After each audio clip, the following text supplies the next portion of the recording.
In the mountains of western North Carolina stands a house that should not exist. Biltmore Estate contains 250 rooms spread across 4 acres of floor space. It has 35 bedrooms, 43 bathrooms, 65 fireplaces, and an indoor pool. When George Vanderbilt completed construction in 1895, the project had consumed 6 years and cost approximately $6 million. Adjusted for inflation, that exceeds $200 million in today's currency. No American has built anything remotely comparable since. The reason has nothing to do with changing architectural tastes or declining ambition. The world that made Biltmore possible was destroyed deliberately through taxation, regulation, and public fury and extreme wealth. What replaced it reveals something darker about modern inequality. The billionaires did not disappear. They simply learned to hide. In 1888, George Washington Vanderbilt II was 26 years old and controlled a fortune that exceeded the annual budget of most American states. He was the youngest grandson of Commodore Cornelius Vanderbilt, who had died 11 years earlier as the richest man in America. The Commodore had built his empire on steamships and railroads, transforming transportation across the continent. When he died in 1877, his estate was valued at approximately $105 million more than the entire United States Treasury held in gold reserves at the time. The fortune passed primarily to the Commodore's son, William Henry Vanderbilt, who proved even more capable than his father. William doubled the inheritance within 8 years through railroad expansion and ruthless management. When William died in 1885, he left approximately $200 million divided among his 8 children. George received roughly $10 million outright, plus substantial trust income. At 23 years old, he became wealthier than he could spend in several lifetimes. George was different from his relatives. His older brothers built mansions in Manhattan and Newport, competing to construct the most elaborate showpieces on Fifth Avenue and along the Rhode Island coast. They hosted costume balls that cost fortunes and filled newspapers with scandalized accounts of excess. George preferred books to parties. He spoke 8 languages, collected art, and traveled Europe studying architecture and landscape design. He was shy, intellectual, and uncomfortable with the performative wealth displays that defined Gilded Age society. In 1888, George visited Asheville, North Carolina for his health. Doctors recommended the mountain air for his chronic respiratory problems. The town sat in a valley surrounded by the Blue Ridge Mountains, accessible by railroad but still relatively isolated from eastern cities. The climate was temperate. The scenery was spectacular. The land was cheap. George saw something beyond a health retreat. The forests reminded him of European estates he had visited. The mountains provided natural boundaries and privacy. The region was economically depressed, which meant labor and materials would cost far less than in the industrialized North. He could build something here that would be impossible elsewhere. He began purchasing land immediately. By 1889, he had acquired approximately 125,000 acres surrounding Asheville, an area larger than many eastern cities. The price was remarkably low. Much of the land had been logged or farmed to exhaustion. Local owners struggling economically after the Civil War's devastation of the South sold eagerly to the wealthy Northerner offering cash. George hired the best designers money could procure. Richard Morris Hunt was America's preeminent architect, trained at the École des Beaux-Arts in Paris. Hunt had designed the pedestal for the Statue of Liberty and numerous Fifth Avenue mansions for the Vanderbilt family. He understood grand scale and classical proportion. George asked him to design a house worthy of the mountain setting. Frederick Law Olmsted received the landscape commission. Olmsted had designed Central Park in Manhattan and parks in dozens of American cities. He had pioneered the profession of landscape architecture in the United States. At 67 years old, he was at the peak of his capabilities and reputation. George wanted Olmsted to transform 125,000 acres of cut-over forest and exhausted farmland into a planned landscape that would rival anything in Europe. The initial conception was modest by comparison to what eventually emerged. George spoke of building a country house where he could retreat from society and pursue his intellectual interests. Hunt sketched a comfortable residence. Olmsted proposed gardens and a working farm. The project expanded rapidly. Hunt's sketches grew more elaborate with each revision. George wanted a library to house his growing book collection, which already numbered in the thousands. He wanted guest rooms for extended visits from family and friends. He wanted entertainment spaces appropriate for occasional social obligations. He wanted technological systems that would make the house comfortable and modern. Hunt looked to the Loire Valley in France for inspiration. The chateau of the French Renaissance combined grandeur with livability, formality with elegance. He designed a 4-story limestone structure with a steeply pitched roof, massive chimneys, and elaborate stone carving. The style was French Renaissance revival, transplanted to the American South. Olmsted conceived something unprecedented in America. Rather than simply landscaping around a house, he would create a managed landscape encompassing the entire property. Formal gardens would surround the residence. Beyond them, planned forests would demonstrate scientific forestry practices. A model farm would prove that modern agricultural methods could restore the region's depleted soil. The estate would be self-sufficient, producing its own food, lumber, and income. Construction began in 1889. A private railroad spur was built to the construction site to transport materials. Limestone was quarried in Indiana and shipped south. Craftsmen were recruited from across America and Europe. At peak activity, more than 1,000 workers labored on the house and grounds simultaneously. The scale defied anything previously attempted by a private individual in America. The foundations required excavating into bedrock. The steel structural frame was engineered to support stone walls 4 feet thick. The roof covered more than an acre. Every system was designed for permanence, as though the house would stand for centuries. George visited the site regularly during construction, making decisions on details that ranged from stone selection to furniture placement. He worked directly with Hunt and Olmsted, refining plans as the structure rose. The project consumed his attention completely. He had no interest in business or politics. Building Biltmore became his life's work. The house was designed around specific functions. The ground floor contained public spaces, a banquet hall that could seat 64 guests, a library designed to hold 10,000 volumes, a billiard room, and multiple sitting rooms. The second floor held family bedrooms and guest suites. The third floor contained additional guest rooms and storage. The fourth floor housed servants' quarters. Below ground, a basement level contained kitchens, laundries, mechanical systems, and a swimming pool. Technology was integrated throughout. Electric lights powered by the estate's own generator illuminated every room. Central heating systems carried steam through miles of pipes. An intercom system allowed communication between floors. Elevators transported people and supplies. The house contained innovations that most American buildings would not adopt for decades. Olmsted's landscape work proceeded simultaneously.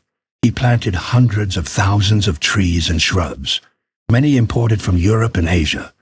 He created a 3-mile approach road that wound through planned forests, designed to build anticipation before revealing the house. Formal gardens descended from terraces behind the residence, featuring fountains, statuary, and seasonal plantings. The farm encompassed thousands of acres, with dairy operations, vegetable gardens, and livestock. By 1895, construction was sufficiently complete for occupancy.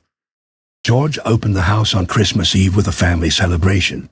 The project had consumed 6 years and approximately $6 million, equivalent to more than $200 million in current dollars. The result was unlike anything else in America. Biltmore contained 250 rooms, spread across approximately 175,000 square feet of finished floor space. It had 35 bedrooms, 43 bathrooms, and 65 fireplaces. The banquet hall rose 75 feet to a barrel-vaulted ceiling. The library's shelves stretched 2 stories high. The indoor swimming pool measured 70 feet long, lined with imported tile. The house was simultaneously a residence, a museum, and a statement about what private wealth could accomplish. George was 33 years old when he moved in. He had created the largest private residence in American history. He had employed thousands of workers for years. He had proven that a wealthy man could build something that rivaled European palaces. He had also built something that was already obsolete. The world that made Biltmore possible was about to change completely. On Christmas Eve 1895, George Vanderbilt opened Biltmore House to his family for the first time. Snow covered the Blue Ridge Mountains. The approach road wound through 3 miles of planned forest before revealing the chateau rising from its terraced hillside. Inside, electric lights illuminated rooms filled with art and furniture collected across Europe. A fire burned in the banquet hall beneath a 75-foot barrel-vaulted ceiling. The house was finally ready. The numbers defined what George had built. Biltmore contained 250 rooms across 4 stories, plus a full basement. There were 35 bedrooms for family and guests. 43 bathrooms featured modern plumbing with hot and cold running water. 65 fireplaces provided supplemental heating throughout the structure. The finished floor space measured approximately 175,000 square feet, roughly 4 acres under one roof. Richard Morris Hunt had designed the exterior in the style of the Loire Valley Chateau. Indiana limestone formed walls 4 feet thick at the foundation. The steeply pitched roof, covered in slate, rose to elaborate chimneys and decorative spires. Stone carving covered the facade with Renaissance details that required craftsmen trained in traditional European techniques. The effect from a distance suggested a French palace transported to the American mountains. The interior spaces reflected George's intention to create not just a residence, but a private museum. The entrance hall rose 3 stories, lit by a massive wrought iron chandelier. The banquet hall could seat 64 guests at a single table beneath a ceiling painted with medieval designs. The library occupied 2 stories, with shelves designed to hold 10,000 volumes. George's collection already numbered more than 20,000 books in 8 languages. The winter garden brought the outdoors inside. The glass-roofed conservatory featured a central fountain surrounded by tropical plants that would bloom year-round. Palm trees reached toward skylights 3 stories above. The space demonstrated that technology could overcome climate. Phnom, providing a permanent summer within the mountain winter. Recreation facilities reflected Gilded Age excess adapted to private use. The bowling alley in the basement featured equipment imported from European manufacturers. An indoor swimming pool measured 70 feet long, lined with tile, brought from manufacturers who specialized in Turkish baths. A gymnasium contained equipment for modern physical culture. These were luxuries that only the wealthiest hotels offered to the public. George installed them for his personal use. The technological systems integrated throughout Biltmore represented the cutting edge of 1890s engineering. Electric lighting powered by the estate's own generating plant eliminated the need for gas or oil lamps. Central heating distributed steam through miles of copper pipes to radiators in every major room. An electric intercom system connected rooms across the vast house, allowing servants to receive instructions without walking the corridors. 2 elevators carried passengers and freight between floors. Refrigeration systems cooled rooms designated for food storage. These were innovations that most American buildings would not adopt for another generation. The staff required to operate Biltmore numbered more than 80 people living on the estate. 30 servants worked inside the house as cooks, maids, butlers, and footmen. Additional workers maintained the mechanical systems, tended the grounds, and operated the farm. The 4th floor of the house was devoted entirely to servants' quarters, with small bedrooms, separate dining facilities, and a network of backstairs and service passages that allowed staff to move through the building without disturbing the family. Frederick Law Olmsted's landscape work extended across the entire 125,000-acre property. Immediately surrounding the house, formal gardens descended in a series of terraces. The Italian garden featured a reflecting pool and classical statuary. The walled garden enclosed 3 acres of flowering plants arranged in geometric beds. The shrub garden collected specimens from across the world in a naturalistic setting. The ramble offered walking paths through carefully planned woodland scenery. Beyond the formal gardens, Olmsted created what he called a managed forest. He hired Gifford Pinchot, who would later become the first chief of the United States Forest Service, to implement scientific forestry practices on thousands of acres. The goal was to prove that American forests could be harvested sustainably while remaining profitable. The Biltmore Forestry Program became a model for conservation efforts nationwide and trained a generation of professional foresters. The farm operations occupied thousands of additional acres. The dairy herd produced milk, butter, and cheese. Vegetable gardens supplied the house kitchen. Livestock provided meat. Orchards yielded fruit. The estate was designed to be self-sufficient, producing everything needed for daily operations, while also generating income from surplus production sold to the local market. The financial reality was less sustainable than George hoped. Annual operating costs for the house and grounds exceeded $250,000, equivalent to millions in current dollars. George's income from his inheritance and trust funds was substantial, but not unlimited. The estate consumed wealth faster than his investments generated it.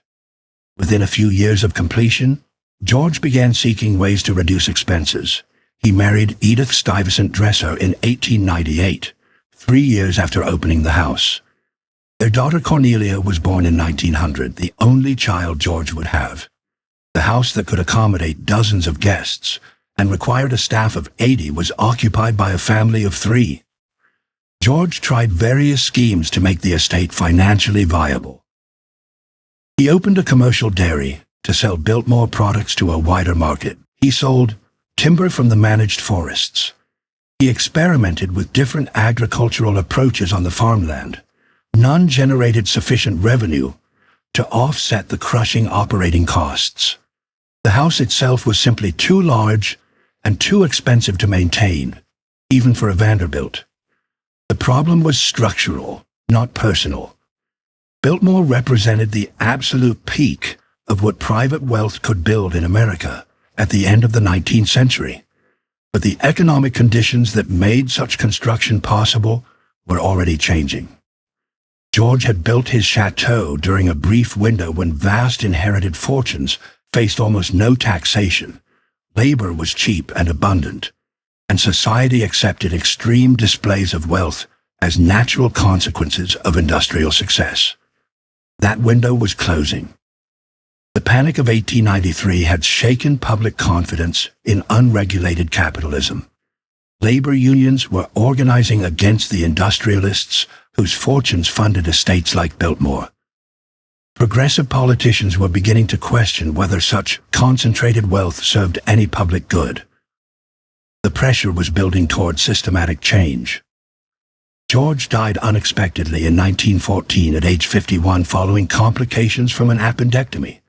His widow Edith inherited the estate and immediately confronted the financial crisis that George had been delaying.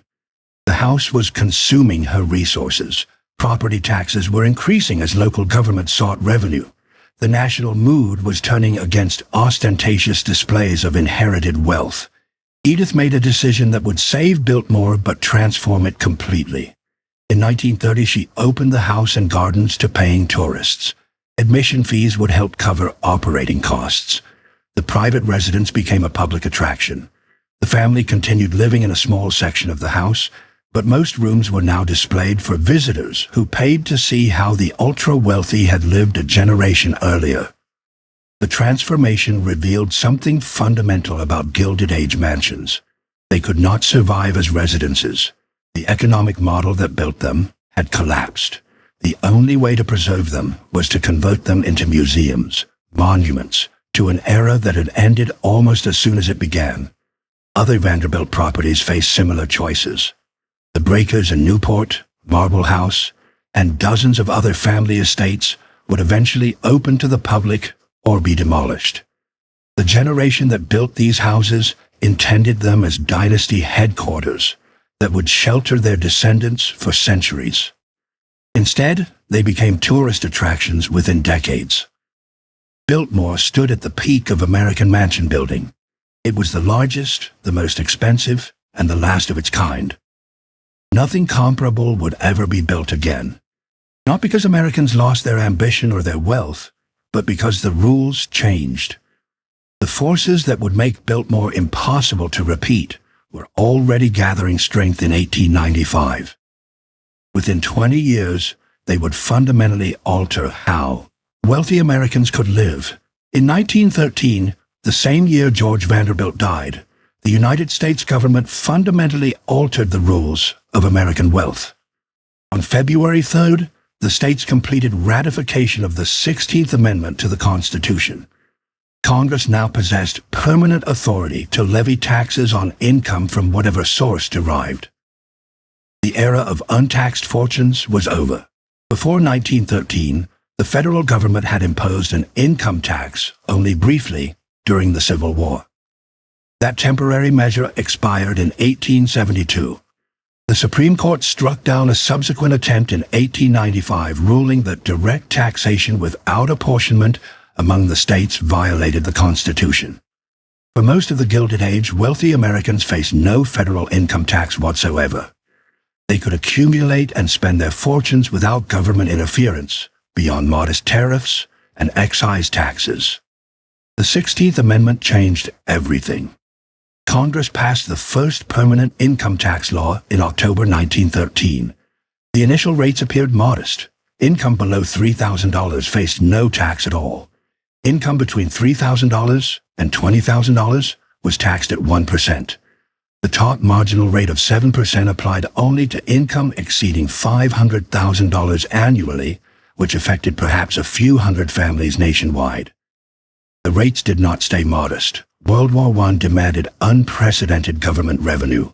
Congress raised the top marginal rate to 15% in 1916, then to 67% in 1917, and finally to 77% in 1918.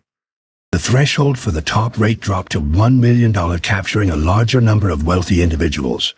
A man who earned $2 million in 1918 would surrender more than $1.5 million to federal taxation. The war ended, but the high rates largely remained. Congress reduced the top rate to 73% in 1921, then to 58% in 1922, and finally to 25% in 1925. For a few years, it appeared that taxation might return to something approaching the pre-war norm. Wealthy families resumed building, spending, and displaying their fortunes as they had before. The Great Depression destroyed that hope permanently. The stock market collapsed in October 1929. Banks failed by the thousands. Unemployment reached 25% nationally and exceeded 30% in industrial cities. The American economy contracted by roughly one-third within 4 years. Public fury at the wealthy intensified as breadlines lengthened and shantytowns spread. President Herbert Hoover, himself a wealthy man who had made his fortune in mining, proposed raising taxes on the rich to address the deficit and fund relief programs. Congress passed the Revenue Act of 1932, which increased the top marginal rate to 63%. When Franklin Roosevelt won the presidency in a landslide that November, he made higher taxes on the wealthy a centerpiece of his New Deal agenda. The Revenue Act of 1935 raised the top rate to 79% on income exceeding $5 million annually. Roosevelt called it the wealth tax, and he defended it explicitly as an attack on concentrated fortunes. He argued that extreme inequality threatened democracy itself, and that progressive taxation would redistribute wealth more fairly across society.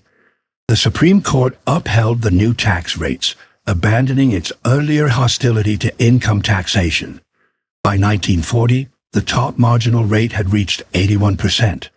During World War II, it climbed to 94% on income over $200,000. For the next 3 decades, the top rate never dropped below 70%. A wealthy American who earned $1 million annually might keep less than $100,000 after federal taxes. The income tax was only part of the squeeze on mansion economics. Estate taxes struck when wealth transferred between generations. Congress first imposed a federal estate tax in 1916 at a maximum rate of 10% on estates exceeding $5 million. The rate rose steadily, reaching 25% by 1924, 45% by 1934, and 77% by 1941. The combination was devastating for families attempting to maintain large estates across generations. A fortune that survived income taxation while the original builder lived faced estate taxation when he died. If his heir attempted to maintain the family mansion, annual property taxes consumed additional wealth. The three-legged tax system ensured that even the largest fortunes would eventually be dispersed or depleted. Property taxes escalated simultaneously at state and local levels. State governments and municipalities, desperate for revenue during the Depression, raised assessment values and increased mill rates. A mansion that might have faced property taxes of a few $1,000s annually in 1913 could face bills exceeding $50,000 by the 1930s. The ongoing cost of owning a palace became prohibitive regardless of income. Mathematics was simple and brutal. Consider a mansion requiring $250,000 annually to operate, similar to Biltmore's costs. In 1913, a man with $500,000 in annual income faced no federal income tax and could easily cover those expenses. By 1935, that same income faced federal taxes, approaching $400,000. The remaining $100,000 could not maintain the estate, pay property taxes, and support the family. Some attempted to restructure their holdings to minimize taxation. Trusts and foundations offered limited protection. Splitting assets among family members spread the burden. Strategic charitable giving reduced taxable estates, but these measures could only delay the inevitable for properties requiring hundreds of thousands of dollars in annual upkeep. The servants who maintained these houses were also disappearing.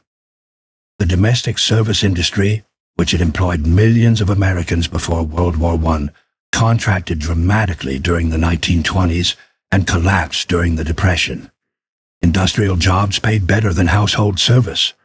Social attitudes shifted against servitude as a career. Even wealthy families who could afford large staffs found it increasingly difficult to hire qualified workers. Labor laws added pressure. The Fair Labor Standards Act of 1938 established minimum wages and maximum hours for most workers. State laws mandated workers' compensation insurance. Union organizing brought collective bargaining to industries that supplied mansions with goods and services. The cheap, abundant labor that had made Gilded Age estates economically feasible was vanishing. Technology partially compensated. Modern appliances reduced the work required to maintain a large house. Central heating systems replaced coal furnaces that needed constant tending. Electric refrigeration eliminated ice delivery. Vacuum cleaners reduced the staff needed for cleaning. But no technology could eliminate the fundamental problem. A 250-room house remained vastly more expensive to operate than a 20-room house, regardless of mechanical improvements. The wealthy adapted by reducing scale. New construction in the 1920s and 1930s featured far fewer rooms than Gilded Age mansions. Wealthy families built large, comfortable homes, but not palaces. 20 or 30 rooms became the new standard for the very rich. 50 rooms marked exceptional ambition. No one attempted to match Biltmore's 250. Existing mansions became liabilities. Property that had been assets on balance sheets transformed into drains on family resources. The land might be valuable, but the buildings sitting on that land actively destroyed wealth through operating costs and taxation. Families faced a choice: maintain the mansion and watch the fortune disappear, or demolish the house and liquidate the asset. Most chose demolition. The mansion die-off would begin in earnest within a decade, but the economic forces that made it inevitable were already in place by the mid-1930s. Income tax, estate tax, and property tax had created an environment where building or maintaining a mega mansion was financially suicidal. The government had not made such houses illegal. It had simply made them impossible to sustain. The tax code had solved a political problem, extreme wealth inequality, which had threatened social stability during the Gilded Age. Bewixtsof rallies, which wailed, was being systematically reduced through progressive taxation. Fortunes could still be built, but they could not be preserved intact across generations while maintaining ostentatious displays of consumption. Society had decided through its elected representatives that concentration of wealth at Vanderbilt levels was unacceptable. The question that remained was practical rather than political. The billionaires who survived this transformation did not become poor. They remained extraordinarily wealthy by any measure. They simply could no longer afford to live in 250-room houses. What would they do instead? The answer would reshape American elite culture entirely. The demolition began on Fifth Avenue. In 1926, the mansion that Cornelius Vanderbilt II had built at the corner of Fifth Avenue and 57th Street came down. Completed in 1883, the house had occupied an entire city block. It featured 130 rooms, a ballroom that could accommodate 100 to 200 guests, and interiors designed by the finest craftsmen in America. The family had lived there for 43 years. Demolition took less than 6 months. The site became commercial property. A bank and office building replaced the mansion, generating rental income that dwarfed what the residents had cost to maintain. The Vanderbilts had made the economically rational choice. The house was consuming wealth. The land beneath it was valuable. Demolition solved both problems simultaneously. The pattern repeated across Manhattan. William Kissam Vanderbilt's mansion at 6 and 65th Avenue, completed in 1883 at a cost equivalent to tens of millions in current dollars, was demolished in 1927. The house had been the first in New York designed in the French chateau style, setting a trend that dominated elite architecture for a generation. 44 years after construction, it became rubble. Caroline Schermerhorn Astor's mansion at 5th Avenue and 65th Street disappeared in 1926. Mrs. Astor had been the queen of New York society, and her annual ball defined who belonged to the city's elite. Her ballroom could hold exactly 400 guests, giving rise to the phrase, the 400, as shorthand for high society. The mansion that hosted this social power was razed to make room for a luxury apartment building. The statistics tell the story. In 1900, more than 100 major Gilded Age mansions lined Fifth Avenue between 42nd Street and 96th Street. These were not simply large houses. They were palaces, each requiring staffs of 20 to 50 servants, each representing millions of dollars in construction costs and hundreds of thousands in annual upkeep. By 1950, fewer than 10 survived. The rest had been demolished and replaced with apartment buildings, hotels, and commercial structures. The wave of destruction spread beyond Manhattan. Newport, Rhode Island, had been the summer capital of Gilded Age society. Families built cottages along the Atlantic coast that rivaled European palaces in scale and cost. These were vacation homes, occupied for perhaps 8 weeks each summer, staffed year-round to maintain them in readiness. The breakers, built by Cornelius Vanderbilt II in 1895 at a cost of $7 million, survived only because the family donated it to the Preservation Society of Newport County in 1948. The alternative was demolition. No family member could afford to maintain a 70-room summer house that required 40 servants to operate. Donating it as a museum provided a tax deduction while ensuring its preservation. The house opened to tourists in 1948, and admission fees now fund its maintenance. Marble House, built by William Kissam Vanderbilt in 1892, followed the same path. The family gave it to the Preservation Society in 1963. Rosecliff, Chateau-sur-Mer, and other Newport mansions survived through similar arrangements. The houses that could not attract donors or preservation societies disappeared. Chicago lost virtually its entire collection of Gilded Age mansions. Potter Palmer's Castle on Lakeshore Drive, completed in 1885, was demolished in 1950. The house had contained 42 rooms and a 3-story art gallery. Palmer had been one of Chicago's wealthiest merchants, and his mansion had defined elite architecture in the city for decades. The land was worth more empty than occupied. The same pattern played out in San Francisco, Philadelphia, Cleveland, and every major American city. Houses built to last centuries were demolished within 2 or 3 generations. The economics were inescapable. Annual operating costs exceeded what even wealthy families could justify spending. Property taxes consumed additional resources. The land itself was worth more for higher density uses. What replaced these mansions reveals the transformation clearly. Apartment buildings generated rental income from dozens or hundreds of units on the same land that had held one family. Office buildings created even higher returns. Commercial hotels put property to profit-generating use. The American real estate market had become too sophisticated and too expensive to tolerate single-family mansions on premium urban land. The few mansions that survived did so by transforming their function entirely.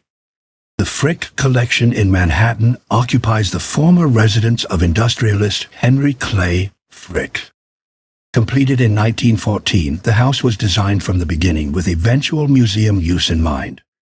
Frick's will provided an endowment to maintain it as a public art gallery after his death. The house opened as a museum in 1935 and remains one of New York's premier cultural institutions. The Cooper Hewitt Smithsonian Design Museum occupies Andrew Carnegie's mansion at 5th Avenue and 91st Street. Built in 1902, the 64-room house was the northernmost mansion on 5th Avenue when constructed. Carnegie chose the location specifically because land was cheaper than further downtown.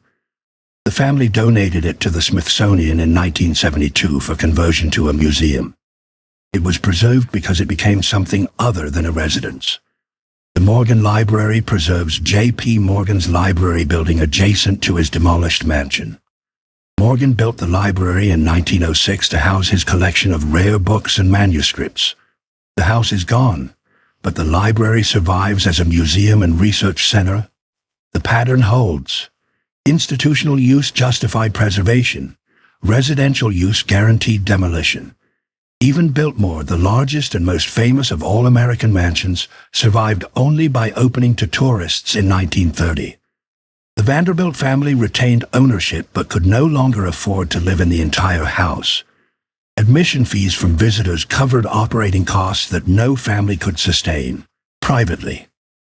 The house became a museum that happened to have family members still living in one wing. The staff crisis accelerated the demolition wave. Domestic service had employed millions of Americans before World War I. By the 1930s, the industry had collapsed. Young people chose factory jobs or clerical work over household service. Even families with sufficient wealth to maintain large houses could not find workers willing to fill the positions. Technology helped, but could not compensate entirely. Modern appliances reduced the work required for cleaning, cooking, and maintenance. Central systems for heating and cooling eliminated some of the most labor-intensive tasks. But no technological advance could make a 100-room house as efficient to operate as a 20-room house. The scale itself was the problem. The Great Depression provided the final push. Families struggling to maintain enormous houses while their investment income disappeared faced stark choices. Some held on through the 1930s, consuming capital to cover operating losses. Most concluded that preserving the family fortune mattered more than preserving the family mansion. The houses came down. By 1950, the transformation was complete. The American mansion as Gilded Age symbol had become extinct. Those that survived did so as museums, schools, or institutional buildings. None functioned as private residences in the way their builders had intended. The era of building palaces for oneself had ended permanently. The wealthy did not disappear. They simply learned to live differently. The billionaires who remained after the mansion die-off controlled fortunes that would have astonished the Vanderbilts. They had adapted to a world where visible displays of wealth invited taxation, regulation, and public fury. The question was not whether they would continue spending lavishly. The question was where their money would go if not into 250-room houses. The modern billionaire owns more than George Vanderbilt ever imagined. You just cannot see it. Bill Gates lives in a house called Xanadu 2.0 on the shore of Lake Washington near Seattle. The residence measures approximately 66,000 square feet, spread across multiple buildings on 5 acres. This is large by any standard. It would accommodate perhaps 40 rooms if divided conventionally. But it is not a palace. It is not meant to be seen from the street or to inspire awe in visitors. The approach is deliberately understated. Trees screen the property from public view. The design prioritizes technology and privacy over grandeur and display. The house cost an estimated $63 million to build in the 1990s, a substantial sum but a fraction of what Gates could afford. His net worth has exceeded $100 billion at various points. He could have built 10 Biltmores. He chose not to. The decision was strategic, not modest. Jeff Bezos follows a similar pattern. His real estate holdings span multiple properties worth hundreds of millions collectively. A mansion in Beverly Hills, apartments in New York, a ranch in Texas, a compound in Washington. Each property is substantial, but none approaches palace scale. Bezos owns more total residential square footage than the Vanderbilts did, but he has distributed it across locations and hidden it behind corporate structures. The public rarely sees any of it. Mark Zuckerberg bought his Palo Alto home in 2011 for $7 million. The house itself is relatively modest for a billionaire, approximately 5,000 square feet. But Zuckerberg then purchased the 4 surrounding properties over the following years for a combined $43 million. The strategy was not expansion, but privacy. By controlling the neighboring land, he created a buffer zone that prevents close observation of his residents. The investment was defensive, not ostentatious. This pattern reflects a deliberate shift in how the ultra-wealthy approach residential real estate. The calculation has changed completely since the Gilded Age. Building a visible palace creates multiple problems that Gates, Bezos, and Zuckerberg understand instinctively. First, security. Ostentatious display attracts unwanted attention. Kidnapping became a serious concern for wealthy families after the Lindbergh baby abduction in 1932. Subsequent decades brought additional threats from political radicals, opportunistic criminals, and mentally unstable individuals fixated on the rich. A visible mansion advertises the location of vulnerable family members. Modern billionaires prefer anonymity. Second, taxation. Property assessors notice palaces. A 250-room mansion generates an enormous property tax bill annually.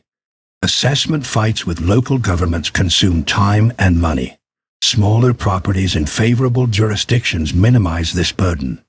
Many billionaires maintain legal residences in states with no income tax and low property taxes. Florida, Texas, Nevada, and Wyoming attract wealthy residents for precisely this reason. Third, public relations. Building a palace invites media coverage and public criticism. The Occupy Wall Street movement in 2011 demonstrated continuing public hostility toward visible wealth inequality. Politicians seeking populist support target billionaire excess regularly. Conspicuous consumption creates political liabilities that billionaires prefer to avoid. The strategic response has been to shift wealth away from residential real estate entirely. Rather than investing hundreds of millions in a single showpiece mansion, modern billionaires deploy capital across diverse holdings, that generate returns rather than consuming resources. The compound strategy exemplifies this approach. Rather than building one enormous house, wealthy individuals construct multiple smaller structures on large properties. Each building serves a specific function. One contains living quarters, another houses offices, a third provides guest accommodations, a fourth holds recreational facilities. The total square footage may equal or exceed Gilded Age mansions, but the architectural presentation remains deliberately modest. Silicon Valley billionaires particularly favor this approach. Larry Ellison, founder of Oracle, owns approximately 1,500 acres on the Hawaiian island of Lanai, which he purchased outright for $300 million in 2012. He controls an entire island, something no Vanderbilt achieved. But the individual structures on the property remain relatively small and widely distributed. The power lies in owning the island, not in building a palace visible from the sea. Ownership structure matters as much as physical structure. Modern billionaires typically hold property through limited liability companies, trusts, and other legal entities that obscure personal connection. Public records may show that 123 Property Holdings LLC owns a particular estate, but connecting that entity to a specific billionaire requires substantial research. The privacy protection is deliberate and professionally maintained. This opacity serves multiple purposes. It complicates security threats by making it harder to locate family members. It reduces property tax assessments by eliminating the premium that attaches to celebrity ownership. It shields wealth from public scrutiny that might generate political pressure for higher taxation. The strategy treats residential real estate as a security liability to be minimized rather than a status symbol to be displayed. The tax advantages extend beyond annual property taxes. Estate planning drives many residential real estate decisions. A $100 million mansion represents $100 million subject to estate tax when the owner dies. That same $100 million invested in productive assets generates income while growing in value, and sophisticated estate planning can shield much of it from taxation. The mansion consumes wealth. The investment portfolio multiplies it. Conservation easements provide additional benefits. Wealthy landowners who donate development rights on large properties receive substantial tax deductions while retaining use of the land. Ted Turner has used this strategy extensively on his numerous ranches across the American West. The land remains in his control, but he captures tax benefits by restricting future development. The calculation is straightforward. A billionaire with $10 billion in assets who builds a $500 million palace destroys wealth in multiple ways. Construction consumes capital. Annual operating costs consume additional capital. Property taxes consume more. The asset appreciates slowly, if at all, while requiring constant maintenance. When the owner dies, estate taxes claim a significant portion. The palace is a wealth destruction machine. That same $500 million invested in a diversified portfolio of stocks, bonds, and private equity generates substantial annual returns. The assets grow over time. Professional management minimizes tax liability. Estate planning structures protect the wealth for future generations. The portfolio is a wealth multiplication machine. Modern billionaires understand this calculation perfectly. They maintain comfortable residences, often quite large by normal standards, but they avoid the scale that defined Gilded Age mansions. The wealth exists, but it flows into channels that generate returns rather than consuming resources. The question is where that wealth goes, if not into palaces. The answer reveals something more troubling than Gilded Age ostentation. John D. Rockefeller built Kykewit, his estate overlooking the Hudson River. His foundation built the headquarters of the United Nations. The mansion cost millions. The foundation controls billions. Which represents more power?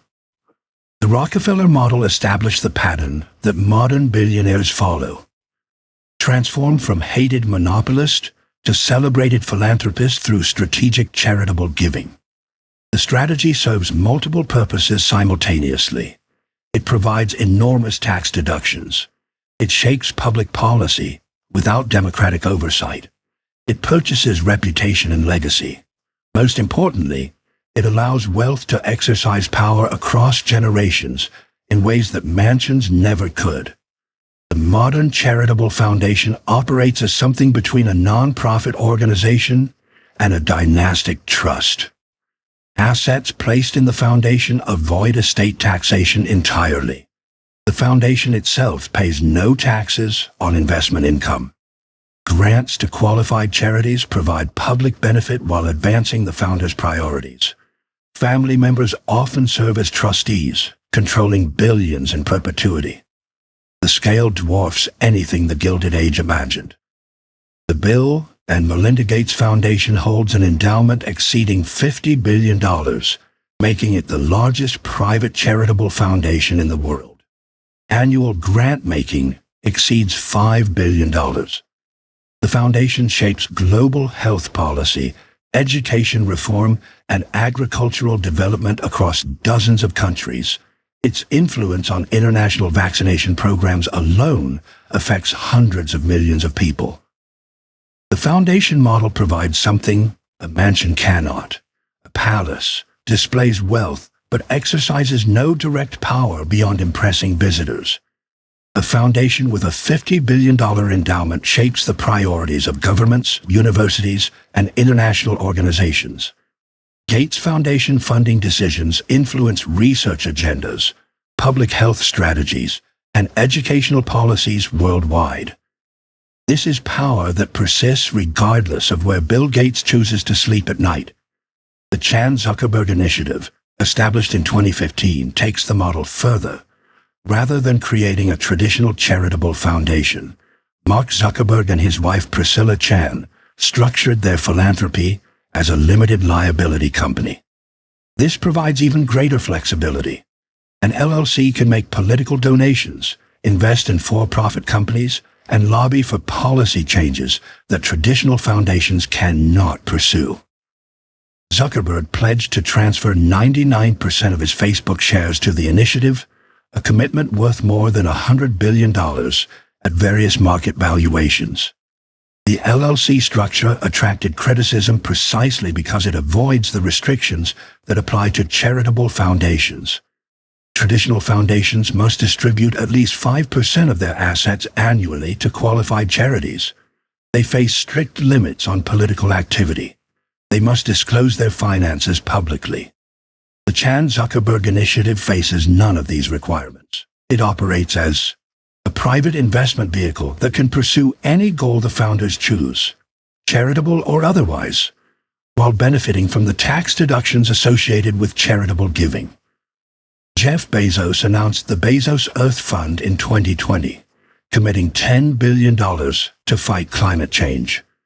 The sum represents approximately 8% of his net worth at the time, a substantial commitment but hardly a sacrifice.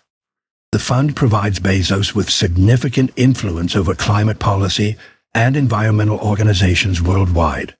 More importantly, it provides favorable publicity at a time when Amazon faces increasing criticism for its environmental impact and labor practices. The tax implications are substantial. A billionaire who donates $10 billion to a charitable foundation receives a tax deduction for the full amount. At the highest tax rates, this could save approximately $4 billion in federal taxes. The remaining $6 billion, which the billionaire genuinely surrendered, purchases enormous influence over how and where those funds are deployed. The foundation invests the endowment, generating returns that fund grants in perpetuity. The donors' priorities shape charitable giving long after their death. Media ownership provides another channel for influence that mansions could never deliver. Jeff Bezos purchased the Washington Post in 2013 for $250 million. This was pocket change for a man worth more than $100 billion at the time. But the acquisition provided ownership of one of America's most influential newspapers, a publication that shapes political discourse in the nation's capital. The Post operates independently under Bezos's ownership, maintaining journalistic standards that predate his acquisition. But the mere fact of his ownership raises inevitable questions about coverage of Amazon, his space company Blue Origin, and his personal affairs. Publishers traditionally wielded enormous political influence. Bezos acquired that influence for less than the cost of maintaining Biltmore for 2 years. Laurene Powell Jobs, widow of Apple founder Steve Jobs, purchased a majority stake in The Atlantic magazine in 2017. Mark Benioff, founder of Salesforce, bought Time magazine in 2018 for $190 million. Patrick Soon-Shiong purchased the Los Angeles Times in 2018 for $500 million. In each case, billionaires acquired major media properties for sums that represented tiny fractions of their total wealth. The pattern reflects a calculated strategy. Major media properties confer prestige and influence disproportionate to their financial value. Most operate at losses or narrow margins, making them unattractive to profit-focused investors.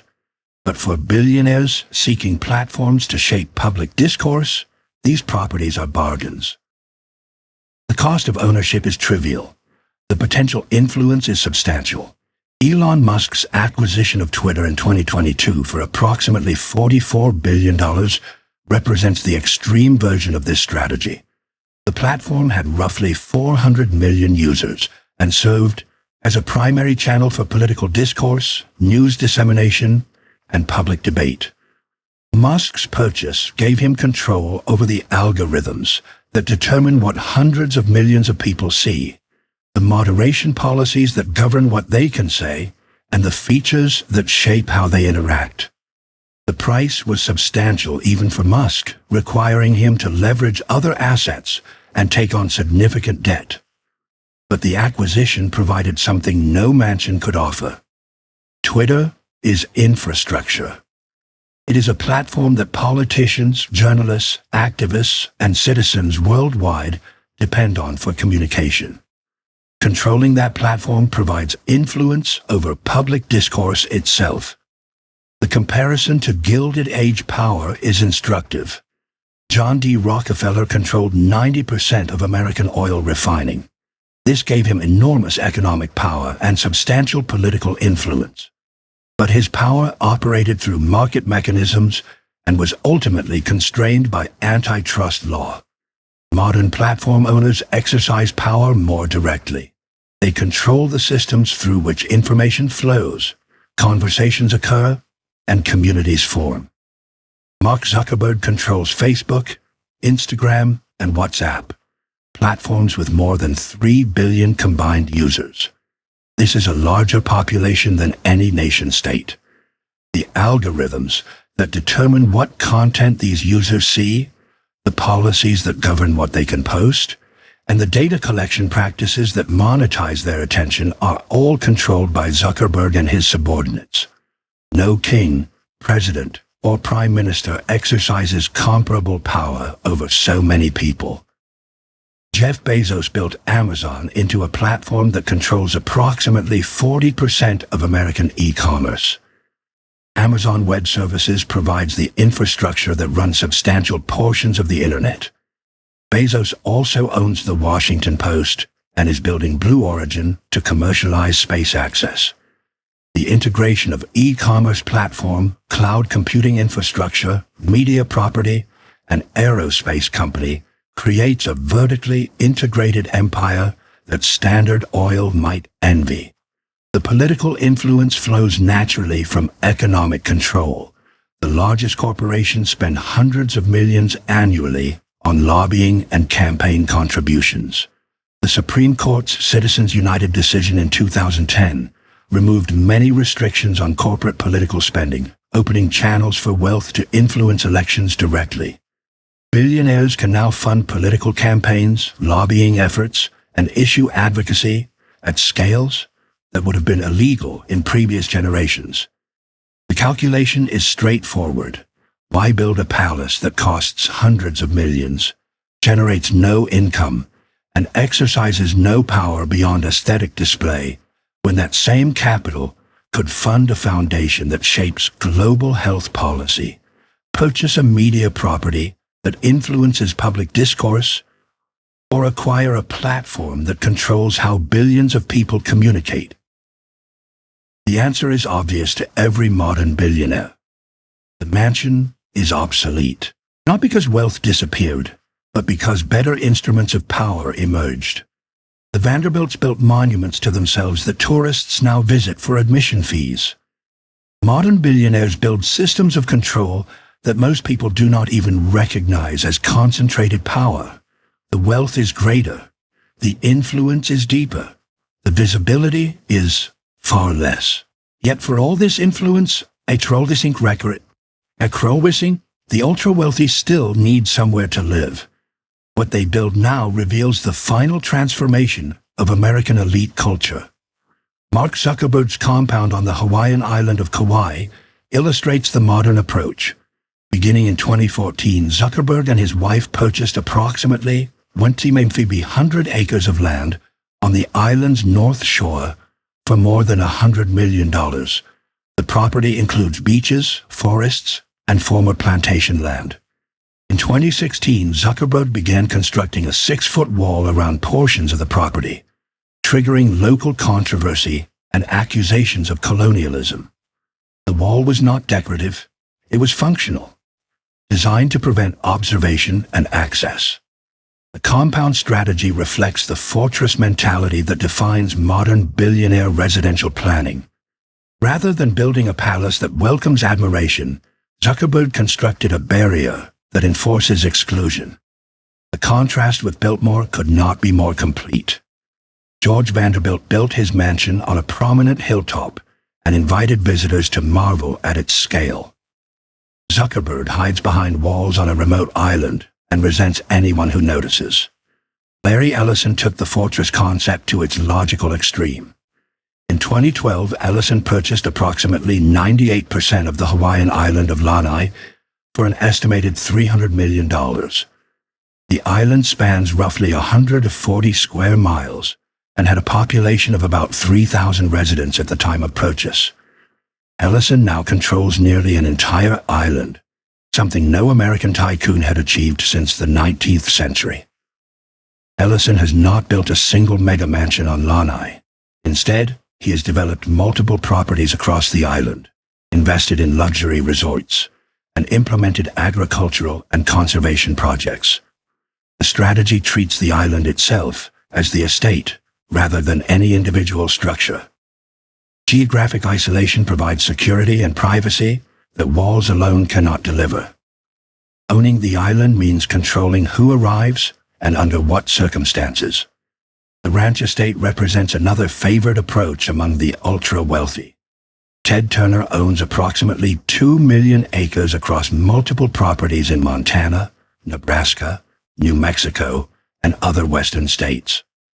This makes him the second largest private landowner in America. John Malone owns approximately 2.2 million acres, making him the largest.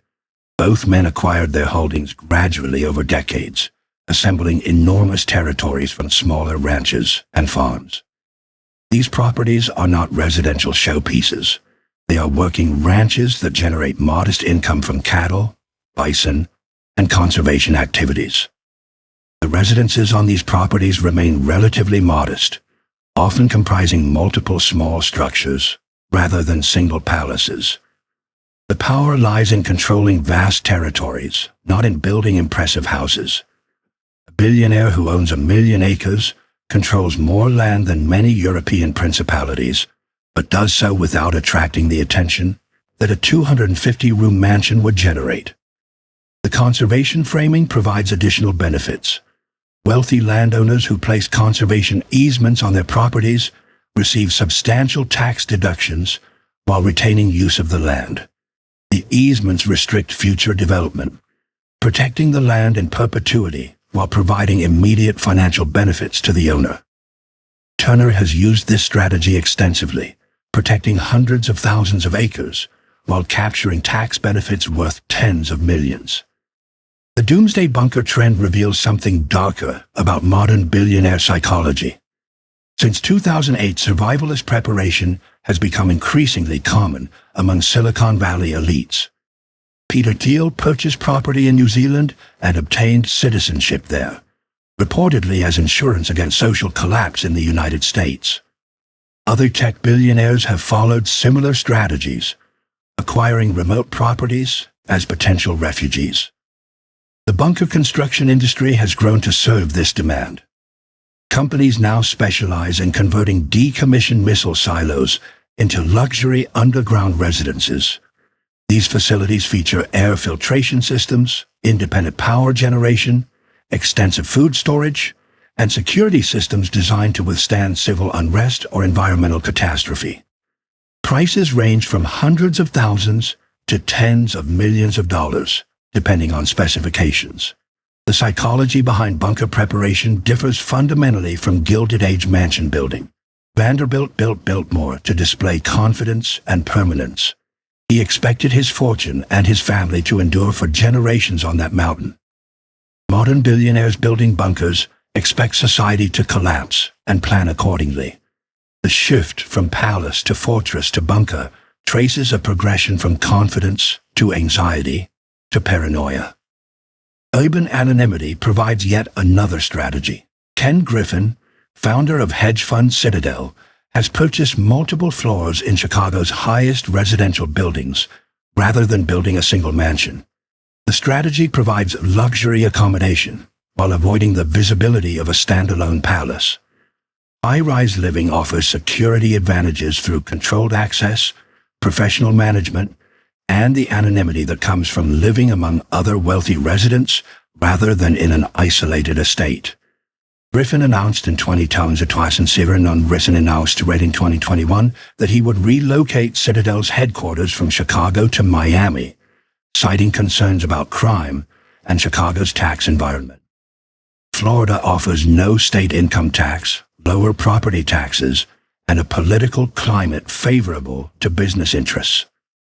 The move illustrates how modern billionaires prioritize tax efficiency over any particular location or architectural legacy. The corporate campus residence represents perhaps the most distinctive modern development. Major technology companies now provide housing for employees on or near company property, blurring the boundary between work and life. Google, Facebook, and Apple have all developed extensive campuses that include not just offices, but also restaurants, fitness facilities, medical services, and in some cases residential units. For billionaire founders and executives, the campus becomes a kind of estate. Larry Page and Sergey Brin effectively live at Google, spending more waking hours on campus than anywhere else. Mark Zuckerberg's home in Palo Alto sits minutes from Facebook headquarters, and he reportedly works from home regularly, making the distinction between residence and office largely semantic. The campus provides everything a traditional estate offered: security, services, community, without the visibility and tax burden of a palace. Jeff Bezos's Blue Origin facility in West Texas illustrates this model at its most extreme.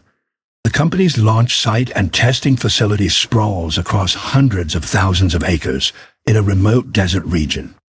Bezos maintains residential facilities on the property, blending workspace with personal retreat. The facility is technically a commercial aerospace operation, but it also functions as a private domain, where Bezos can pursue his space ambitions away from public scrutiny. Common threads connect these diverse strategies. Every approach prioritizes privacy and security over display. Every approach seeks to minimize taxation through jurisdiction selection, legal structures, or conservation mechanisms. Every approach reflects awareness that visible wealth attracts negative attention from criminals, activists, politicians, and the public. Most importantly, none of these approaches creates anything like Biltmore. No modern billionaire builds a 250-room house meant to be admired by the public and preserved for generations. The ultra-wealthy still control enormous resources and occupy substantial properties, but they do so in ways designed to hide wealth rather than display it. The mansion as statement of permanence and confidence has been replaced by compounds, ranches, bunkers, and urban anonymity that reflect a different psychology entirely. The question is whether this transformation represents progress. Gilded Age mansions offended democratic sensibilities and wasted resources on ostentation. But at least everyone could see the wealth and knew who possessed it. Modern billionaire holdings are vast, powerful, and largely invisible. The public cannot photograph what it cannot find. The tax assessor cannot value what is hidden behind LLCs. The historian cannot study what leaves no architectural record. Biltmore still stands because it became something George Vanderbilt never intended. The private retreat became a public museum. The family seat became a tourist attraction. The monument to one man's wealth became a source of employment and economic activity for an entire region. Whether any of today's billionaire compounds will serve similar purposes a century from now remains uncertain. Most were designed to disappear rather than endure. Block, Section 7, She Word. Count, approx. 1,050 words. Today, Biltmore Estate receives approximately 1.4 million visitors annually. They arrive by car and tour bus, purchase admission tickets, and walk through rooms preserved exactly as they appeared when George Vanderbilt died. The banquet hall still displays the long table set for Christmas dinner.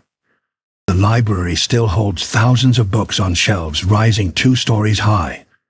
The winter garden still features tropical plants beneath glass skylights. The house has become what it could never be while the family lived there fully, a monument to a vanished world. The estate operates as a profitable business. Admission fees generate more than $100 million in annual revenue. The property includes hotels, restaurants, a winery, and retail operations. Employment exceeds 2,000 people, making Biltmore one of the largest employers in western North Carolina. The house that consumed George Vanderbilt's fortune now generates substantial income for his descendants and provides economic benefits to the surrounding region. The financial model represents the only viable path for preserving Gilded Age mansions. Private residential use proved economically impossible. Only by transforming into tourist attractions, museums, or institutional facilities could these structures survive. Biltmore succeeded where most others failed because the family adapted early, opening to tourists in 1930 when commercial tourism was still developing as an industry. The experience of visiting Biltmore today reveals what has been preserved and what has been lost. Tourists wander through rooms that once accommodated only family, guests, and servants. They photograph spaces where the Vanderbilts lived their private lives. They examine furnishings and art collections that were never meant for public display. The house has been democratized through admission fees, allowing anyone with $75 to experience rooms that George Vanderbilt built for his exclusive use. What visitors see is genuinely remarkable. The craftsmanship that built Biltmore cannot be replicated today. The stone carving, the woodwork, the ceiling details, the technological systems all represent skills and techniques that have largely disappeared from American construction. Modern building codes, labor costs, and architectural priorities make such work prohibitively expensive even for billionaires who could theoretically afford it. The scale itself astonishes. Walking through Biltmore requires hours. The distances between rooms, the heights of ceilings, the dimensions of public spaces all exceed what modern residential architecture attempts. Contemporary luxury homes may feature expensive materials and elaborate technology, but they rarely achieve the monumental scale that defined Gilded Age construction. Size for its own sake no longer serves any practical or social purpose. The preservation success comes with costs. Biltmore is frozen in 1895, maintained as a historical exhibit rather than an evolving residence. The family, members who still live on the property, occupy a small section and remain invisible to tourists. The house has become a museum that happens to have descendants living in it, rather than a family home that welcomes visitors. The transformation ensured survival, but eliminated the original purpose. The comparison to demolished mansions reinforces how fortunate Biltmore's preservation was. Of the hundreds of comparable houses built during the Gilded Age, fewer than a dozen survive in anything approaching original condition. The Vanderbilt mansions on Fifth Avenue are gone. The Palmer Mansion in Chicago is gone. Dozens of Newport cottages are gone. San Francisco lost virtually everything in the 1906 earthquake and subsequent development. Most American cities retain perhaps one or two examples of Gilded Age domestic architecture, usually preserved through donation to museums or conversion to institutional use. What was lost architecturally represents more than just buildings. An entire approach to construction disappeared. The Gilded Age produced craftsmen who specialized in stone carving, decorative plasterwork, hand-forged metalwork, and other skills that required years of apprenticeship to master. These trades sustained communities of artisans who passed techniques across generations. When mansion construction ended, these skills largely vanished. Modern construction employs different methods, different materials, and different labor structures. The knowledge of how to build a Biltmore has been substantially lost.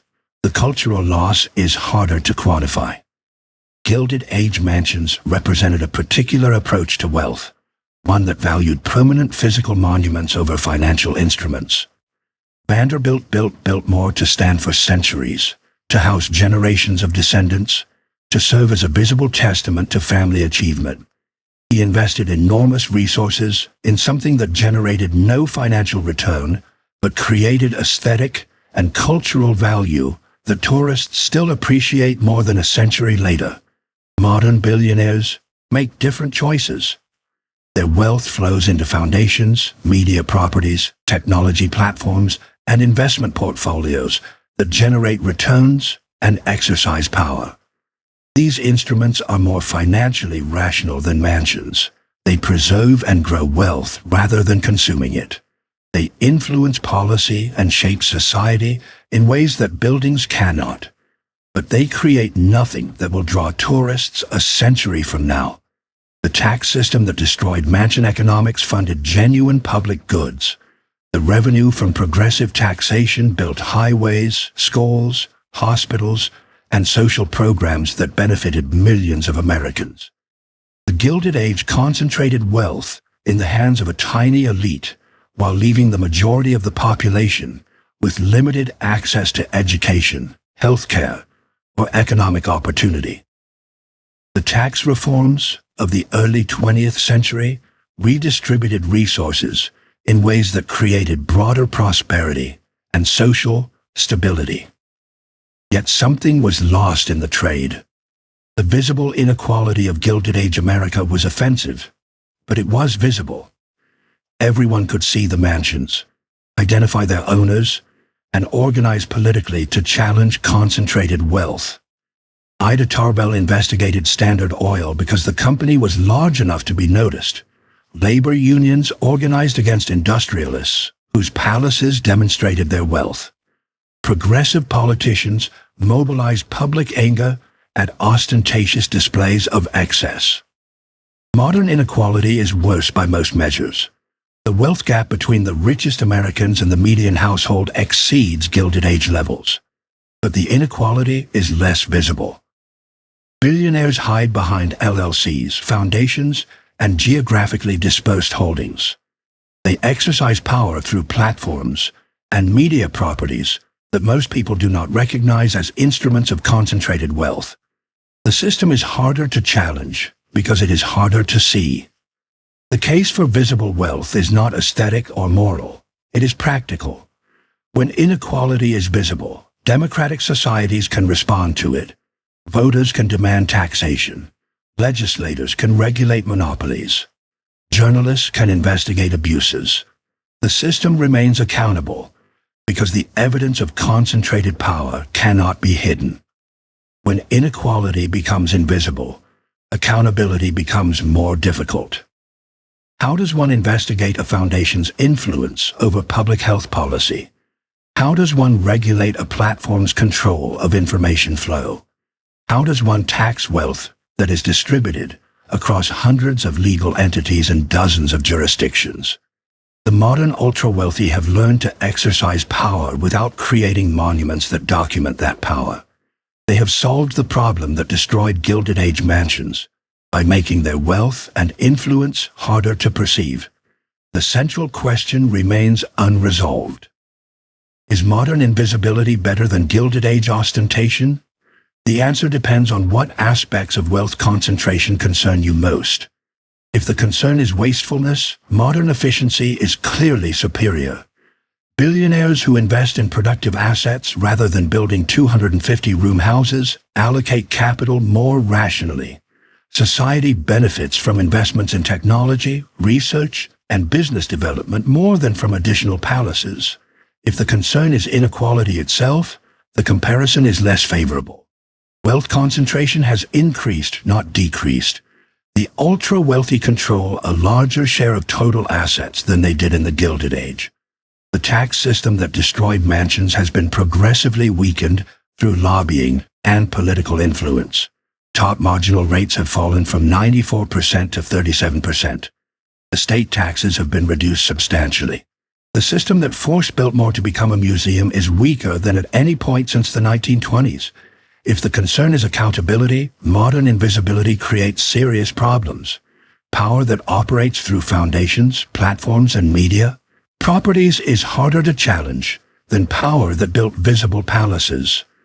The ultra-wealthy shape education policy, health policy, environmental policy, and media discourse without the public oversight that democratic systems require.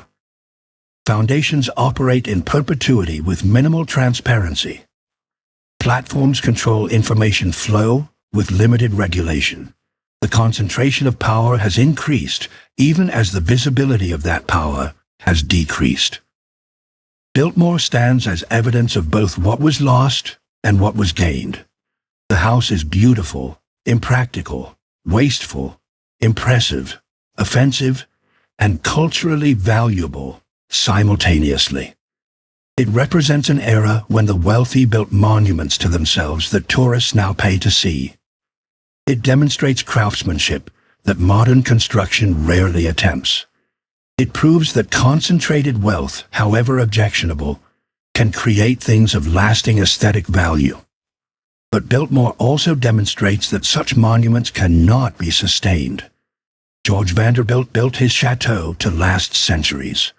It survives not because his descendants maintained it as a private residence, but because they transformed it into a commercial enterprise.